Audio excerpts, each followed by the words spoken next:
GPL અને JCI આયોજિત તમારા જેતપુરમાં ક્રિકેટ ટુર્નામેન્ટનું આયોજન કરવામાં આવ્યું હતું, તો નૈત્રીન પપ્પાને ત્યાં કોમેન્ટ્રી બોલવામાં જવાનું હતું, તો ચાલો તમને લાઈવ કોમેન્ટ્રી સંભળાવું। और एक अच्छी चुनौती यहाँ पर पेश करने की कोशिश जयश्री लोहन की ओर से की जाए। नए बैट्समैन आ चुके हैं क्रीज पर और फिर से एक बार बॉलर थोड़ा परिवर्तन जो उन्होंने चाहा था पिछली गेंद पर अगली गेंद लेकर फिर से एक बार नए बैट्समैन के लिए 55 रन 2 विकेट के नुकसान पर गेंद लेकर फिर से एक बार ये गेंद इस बार रन पर ऑन साइड में गेंद जा रही मीडियम पर तो बॉलर देखना है वहां पर अच्छी फील्डिंग और केवल एक रन लेने का मौका दिया वहां पर बैट्समैन। અને ત્યાર પછી નૈત્રીબેન કે ગોલા ખાવા જવું છે, તો અમે સીધા ગોલા ખાવા પહોંચી ગયા।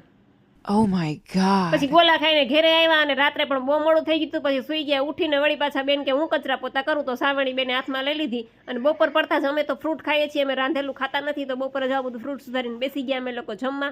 તો એમાંય બેનના નાટક તો ચાલુ જ હોય અને જમીને પછી બપોરે થોડીક વાર આરામ કર્યો। તો ચાલો મળશું નેક્સ્ટ વિડીયોમાં। લાઈક શેર અને સબસ્ક્રાઇબ।